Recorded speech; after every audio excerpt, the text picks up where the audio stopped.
नाज़रीन गिरामी अस्सलामु अलैकुम वरहमतुल्लाहि वबरकातुहू। सीधी बात के ताज़ा तरीन प्राइम टाइम में आप लोगों का इस्तकबाल है। नाज़रीन गिरामी, मैं अंसार अज़ीज़ नदवी इस वक्त आप लोगों के सामने कुछ अहम तरीन ख़बरों पर तबसरा करने जा रहा हूँ। नाज़रीन गिरामी, इस वक्त की सबसे बड़ी ख़बर जो आ रही है वो गाज़ा पट्टी में जंग बंदी को लेकर के ट्रंप की जानिब से दिए जा रहे बयानात हैं, जिसको लेकर के अलग अलग तरह के तबसरे शुरू हो चुके हैं। अमरीकी सदर डोनाल्ड ट्रंप का ऐलान ये आया है कि इसराइल ने गाज़ा में 60 रोज़ा जंगबंदी के लिए दरकार ज़रूरी शराइत पर इत्तेफाक कर लिया है। अब उनके मुताबिक ये मुआहिदा जंग के खात्मे की सिमत एक अहम कदम हो सकता है, जिसके तहत तमाम फ़रीक़ों के साथ मिलकर देरपा अमन की कोशिश की जाएगी। ट्रुथ सोशल पर जो वो हमेशा से अपनी पोस्ट करते हैं, उन्होंने लिखा है कि हम गाज़ा में जंग के खात्मे के लिए तमाम फ़रीक़ों के साथ काम करेंगे। इसराइल ने 60 दिन की सीज़ फायर के लिए ज़रूरी शराइत तस्लीम कर ली हैं। अब ये ज़रूरी शराइत क्या थी? क्या वो कतर के ज़रिए से हमास को समझ में आएंगी? ये असल तरीन मसला है। ट्रंप ने कहा है कि कतरी और मिस्री जिन्होंने अमन लाने के लिए बहुत मेहनत की है, कतरी हुकूमत और मिस्री हुकूमत इस हतमी तजवीज़ को पेश करेंगे, यानी हमास के सामने वो पेश करेंगे। हमास इस मुआहिदे को इसलिए कबूल करेगी क्योंकि अगर वो ऐसा नहीं करते तो हालात बेहतर नहीं बल्कि मज़ीद ख़राब हो जाएंगे। यानी एक तरफ धमकी भी है कि आप इसराइल ने जो चीज़ें पेश की है उसको कबूल करो, नहीं करोगे तो हालात जो इस वक्त मज़ीद बदतर हैं उससे भी बदतर हो जाएंगे। एक तरफ से धमकी भी है, दूसरी तरफ से मुज़ाकरात की भी बात हो रही है। आप अंदाज़ा लगाएं। इसराइल ने 7 अक्टूबर 2023 को हमास की इसराइल पर हमले के बाद गाज़ा में फ़ौजी हमलों का जो आगाज़ किया, कत्लेआम का जो आगाज़ किया, इससे पूरी दुनिया वाकिफ़ है और इस वक्त लाखों लोग शहीद हो चुके हैं। अब तक इसमें क्या शराइत पर जो है इत्तेफाक किया है इसराइल ने, ये सामने नहीं लाया। जाहिर सी बात है, अगर इसराइल और अमेरिका ने सामने बैठकर के मिस्र और कतर के सामने शराइत रखे तो वो शराइत इसराइल की तरफदार ही होंगे, तो हमास उसको कैसे कबूल करेगी? हमास को भी अपनी चीज़ें वहाँ पेश करने का मौका दिया जाना चाहिए था। हमास भी जंग ख़त्म करना चाहती है, लेकिन उन शराइत पर नहीं जिन शराइत को लेकर के इसराइल इस वक्त गाज़ा पट्टी में मुकम्मल तौर पर कब्ज़ा करने के लिए और गाज़ा के पट्टी के लोगों को बेघर करने के लिए और पूरी ज़मीन पर कब्ज़ा करने की कोशिश कर रहा है।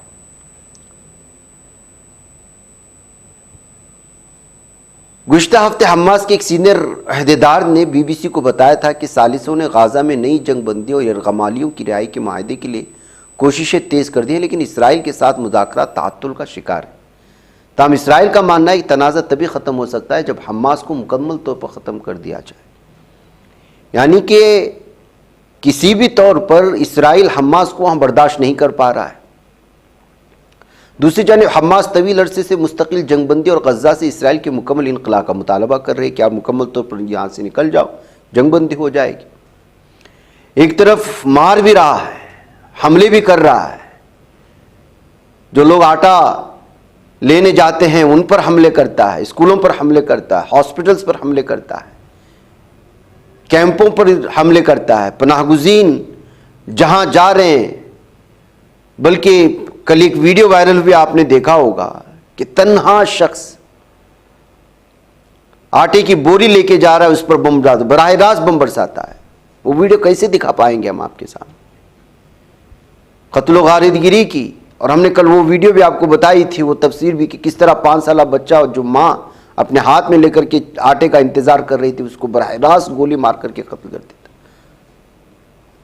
ये दरिंदगी की इंतहा है और हमास को वहाँ से निकल जाने की शराइत पर ही ये हुआ होगा, जबकि इस पूरी तरह से शराइत सामने नहीं आई हैं। देखना यह है कि इस वक्त ट्रंप ने जो मुआहिदे और जो मुज़ाकरात के लिए सारे शराइत रखे उसमें क्या चीज़ें हैं। तफसीलात आएंगी तो हम आपके सामने वो सारी तफसीलात रखेंगे। दूसरी एक अहम तरीन ख़बर जो इस वक्त नाज़रीन गिराम में आ रही है, इराक़ के PM सुदानी ने इस वक्त UN में इसराइल के एयर स्पेस वायोलेशन करने की शिकायत दर्ज कर दी है। सुदानी का कहना है कि ईरान पर जब अटैक किया जा रहा था और इराक ने अपना एयर स्पेस बंद कर दिया था, तो इसके बावजूद एयर स्पेस का इस्तेमाल करते हुए ईरान पर अटैक करने के लिए जो है इसराइल ने उनका फिजाई हुदूद इस्तेमाल किया।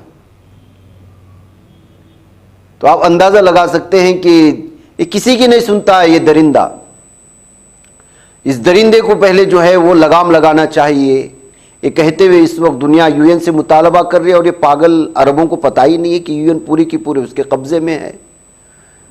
बात करते ही शिकायत करने भाग जाते हैं अक़वाम मुत्तहिदा के पास, और अक़वाम मुत्तहिदा के सारे ममालिक इसके पुष्ट पर खड़े, वो आपकी सुनेंगी कि उसकी सुनेंगी।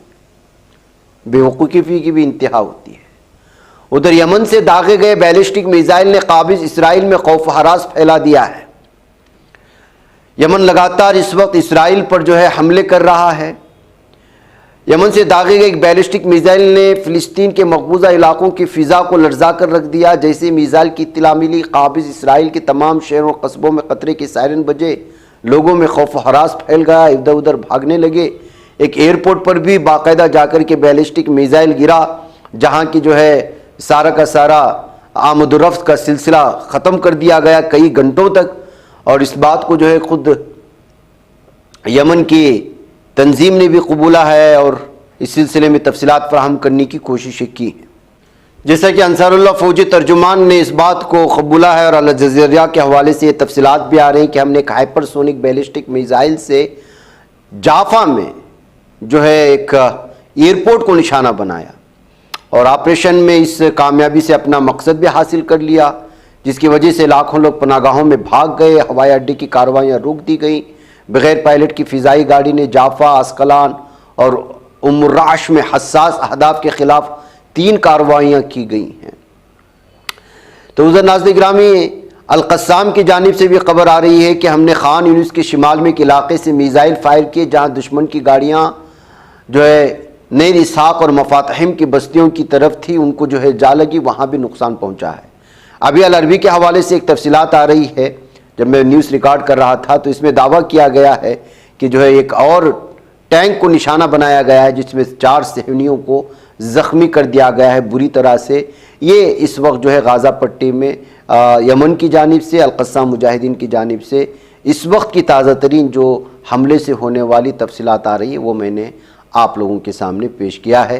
तो इस तरह से नाज़रीन गिरामी जवाबी कार्रवाई भी जारी है, लेकिन इस जवाबी कार्रवाई किस तरह की होती हैं आप लोग बेहतर अंदाज में जानते हैं। एक और ख़बर जो नाज़रीन गिरामी बड़ी आप सुनकर के हैरान रह जाएंगे, B-2 बम्बार तैयारे के सिलसिले में बहुत ज़्यादा आपने तफसीलात सुनी होंगी। मैंने भी अपने प्राइम टाइम में पेश किया था। जो बंकर बस्टर माना जाता है, सबसे महंगा तरीन तैयारा माना जाता है और महदूद तादाद के साथ इसको अमेरिका ने बनाया है। ये किस कदर बड़ा वज़नी होता है सारी चीज़ें। लेकिन अब जो ख़बर आ रही है वो आपको अचंभे में डाल देगी कि जितने बम्बार ये B-2 तैयारे हमला करने के लिए ऐलान गए हुए थे, उनमें से बहुत सारे तैयारे वापस बेस को पहुँचे ही नहीं हैं। मतलब ये है कि नुकसान बहुत बड़े पैमाने पर अमेरिका को हुआ है। अमेरिका दुनिया के सामने उस वक्त नहीं लाया और शायद यही वजह होती है कि फौरी तौर पर जो है जंगबंदी को लेकर के बातचीत हुई या गुफ्तगू शुनीद हुई, जो कुछ भी हुआ। खैर, उसके सिलसिले में जंगबंदी को लेकर के अलग अलग तबसरे आते हैं, लेकिन B-2 के हवाले से जो ख़बरें इस वक्त इंडियन मीडिया में, नेशनल मीडिया में, इंटरनेशनल मीडिया में जो वापस एयरबेस को नहीं पहुँचे, तो सवाल ये है कि हमला किए हुए कई दिन गुजर गए, क्या ये लापता हो गए, नीचे गिर कर के क्रैश हो गए, क्या हुए? इसकी तफसीलात जो है एक मीडिया के हवाले से जो मैं आपके सामने पेश करूंगा। B-2 तैयारे अभी तक एयरफोर्स बेस पर वापस नहीं आए। इन पर हमला करने वाले स्टेल्थ के दावे किए जा रहे हैं। बम्बार लापता B-2 तैयारे जो हैं वो हवा में फंसा हुआ है। एक तो ये जाहिर सी बात है कि कितनी देर तक फंसा रहेगा, इंजन भी फेल हो जाएगी, फ्यूल भी ख़त्म हो जाएगा, तो नीचे गिर के वो ज़ाय हो जाएगा। जबकि बाज़ दावों में ये B-2 दावा कहा गया है कि स्टेल्थ स्पिरिट जो है 21 जून को अमेरिका के मैसूरी में वाइट मेन एयरफोर्स बेस से उड़ान भरी और इस वक्त जो स्टेल्थ बम्बारों को जो है वो 2 ग्रुपों में उड़ाया गया था। पहला जो स्टेल्थ बम्बार को उड़ाए गए तो वो सिर्फ ईरान को कंफ्यूज करने के लिए था और उसमें लगभग 4 या 5 तादाद थी। फिर उसके बाद असल जो ईरान पर हमला करने के लिए उसके बाद दूसरे ग्रुप को भेजा गया था। दूसरा ग्रुप जिसने हमला किया और अपने टारगेट को पार किया वो तो वापस आ गए, लेकिन जो पहले ग्रुप को भेजा गया था ईरान को कंफ्यूज करने के लिए वो अभी तक वापस नहीं लौटे हैं। ये जो है अलग अलग एतबार से इसको तफसीलात फराहम करने की कोशिशें हुई हैं। जैसे मिसाल के तौर पर बम्बार तैयारों के पहले ग्रुप के तैयारों की तादाद को खुफिया रखा गया था और टेक ऑफ करने से पहले मैसूरी में उनको रखा गया। मैसूरी एक हवाई जंगी अड्डा है, हवाई अड्डा है। ये ग्रुप बहरुल काहिल के ऊपर मगरिब की सिमत रवाना हुआ था और ख्याल ये किया जाता है कि वो गवाम की स्ट्रेटेजिक एयरबेस की बम्बार तैयारों की तादाद 7 बताई गई है। गवाम का स्ट्रेटेजिक एयरबेस पर जो है उनको रुकवाया गया था। जो मशरिक की सिमत उड़ान भरी और उसके बाद कहां गए पता ही नहीं चला। दूसरे ग्रुप में बंकर बस्टर बम थे जो असल बम्बार करने के लिए तैयार किए गए थे। बराह रास्त ईरान के 2 जौहरी अड्डों फर्दो और नतांस पर हमला किया। इन 7 बम्बारों ने 14 बम गिराए, 37 घंटे की मुसलसल परवाज की और बहिफाजत वापस अपने अड्डे पर पहुंच गए। तो दूसरा ग्रुप तो वापस लौटा, लेकिन पहला ग्रुप कहां चला गया इस बात को लेकर के अभी दावे किए जा रहे हैं कि वापस नहीं लौटा। और अलग अलग तरह के फलां एयरफोर्स, हैकाम एयरफोर्स बेस है एक जो बैनुल अक़वामी हवाई अड्डा है, वहां पर शायद हंगामी लैंडिंग की होगी या फिर उसका फ्यूल खत्म हो गया होगा। जबकि इनके साथ फ्यूल भरने वाले तैयारी भी गए हुए थे। बीच रास्ते में अगर फ्यूल खत्म हो गया तो भरने वो तैयारी भी कहाँ है, ये भी सवाल उठता है। तो मतलब यह है कि इन का जो अलग अलग पूरे तफसीलात अगर पढ़ें इस रिपोर्ट की तो यही है कि वो ग्रुप कहीं ना कहीं खो गया है, वो अपने वापस एयरबेस नहीं आया है।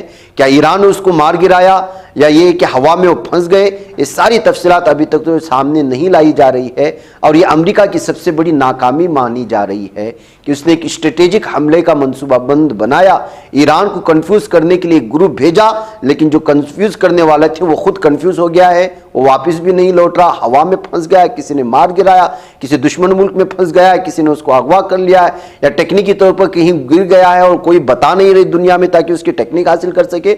अलग अलग अंदेशों में अलग अलग तरह के तबसरे। इस वक्त B-2 बम्बार तैयारी की एक बहुत बड़ी तादाद वापस न लौटने की वजह से अमेरिका को इसकी नाकामी के तौर पर भी देखा जा रहा है और ये खबर को बड़े पैमाने पर पेश भी नहीं किया जा रहा। अंदरूनी सतह पर फौजी तर्जुमानों के जरिए से या किसी जो है बयान की वजह से निकलने वाली कुछ खबर को उचक करके इस वक्त इंटरनेशनल मीडिया में इस पर तबसरे हो रहे हैं।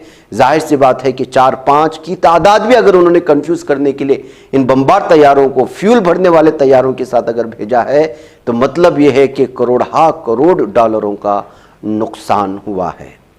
इसलिए कि दुनिया की सबसे कीमती, सबसे वजनी और सबसे ताकतवर जो है बंकर बस्टर बम्बार तैयारे B-2 ये माने जाते हैं। बहकर इस सिलसिले में मज़ीद तफसीलात इकट्ठा करने की कोशिश करेगी, अगर आएंगे तो आपके सामने ज़रूर रखा जाएगा। उधर नाज़रीन गिरामी आज 2 बड़े जो है आग लगने की वीडियोस आई हुई हैं।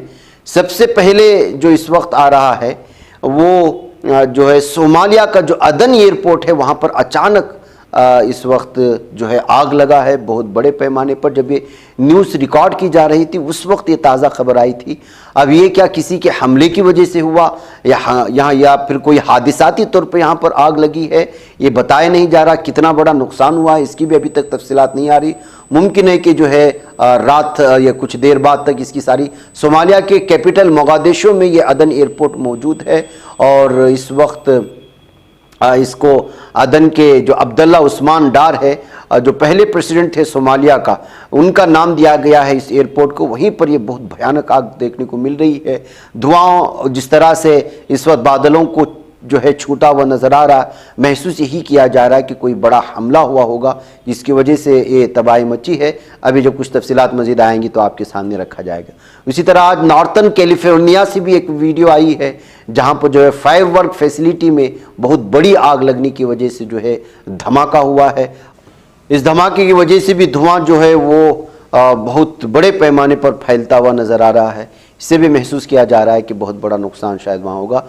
फायरवर्क्स फैसिलिटी की वजह से जो है यहाँ पर ये आग लगने की वजह से अभी इसके सिलसिले में भी कोई नुकसान जाने माली सामने नहीं आई है। नाज़रीन गिरामी, कर्नाटक में बात हो रही थी कि सिद्धारामैया जो सीएम का चेहरा है वो बदल जाएगा और जो इस वक्त नायब वज़ीर आला हैं DK शिव कुमार, उनको लाया जाएगा।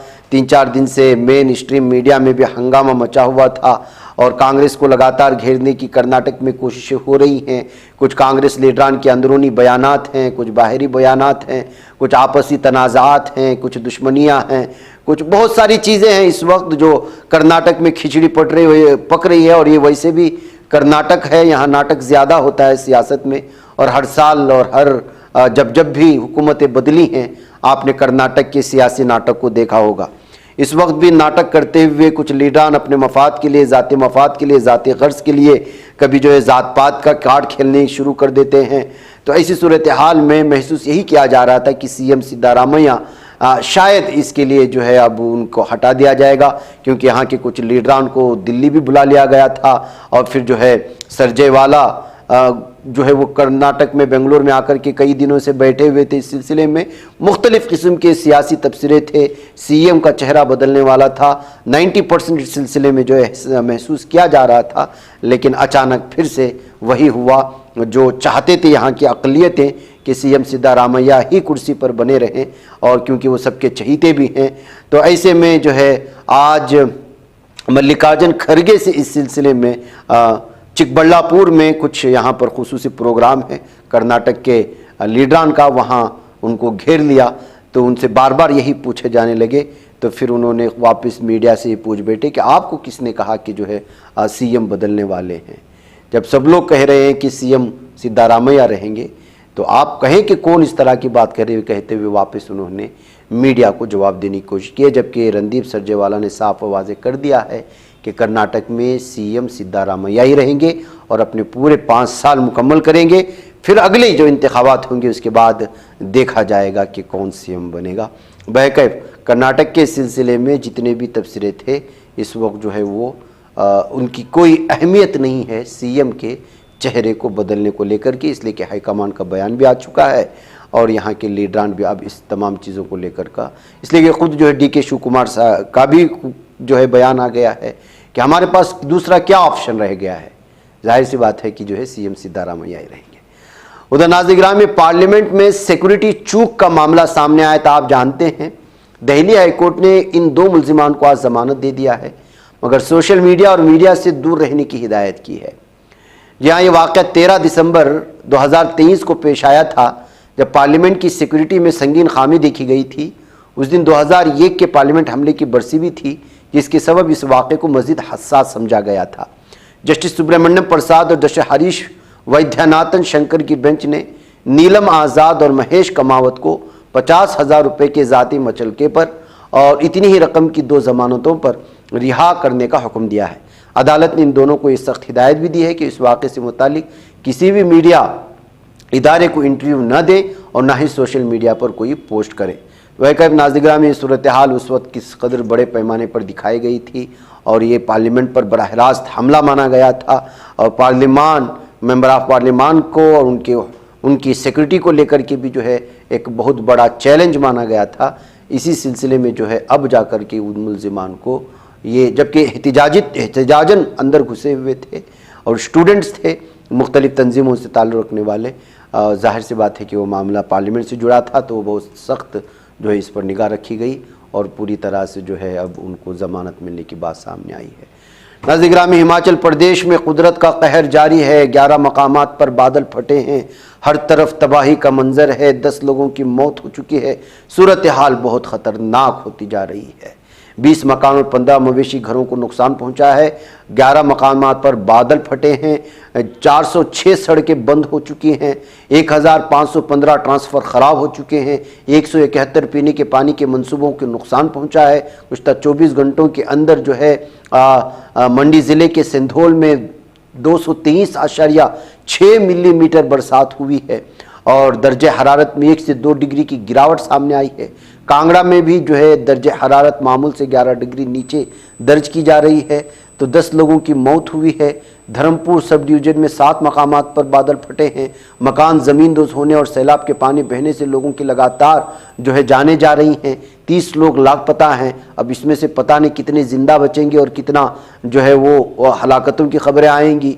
गौहर सब डिवीज़न में 5, सिराज में 4, दकर सोग में 1 शख्स की मौत होने की खबरें आ रही हैं। तो नाज़िग्राम में इस वक्त जो है हिमाचल में बादल फटने की वजह से सूरत हाल भयानक हो गई और हर साल यहाँ पर किसी न किसी तरह से कुदरती आफात जो है इस ज़मीन को अपने लपेट में लेते हैं, जिससे जानी व माली नुकसान होता है और वो भी बड़े पैमाने पर। बाकी नाज़िग्राम में मुझे इजाज़त दें, इंशाल्लाह कुछ जो खबरें बची हैं इंशाल्लाह अगले प्राइम टाइम में पेश करेंगे। अस्सलाम वालेकुम रहमतुल्लाहि व बरकातहू। ये बच पाता है कोई सहाफ़ी की निगाहों से, मिलाता है ये लोगों को मोहब्बत की पनाहों से। करम और दर्द मंदी का है एक संसार, सीधी बात अज़ीमत जुर्अतो हिम्मत का है इज़हार, सीधी बात अज़ीमत जुर्अतो हिम्मत का है इज़हार, सीधी बात। ये चैनल हक निगर बनकर कुचल देता है फितनों को,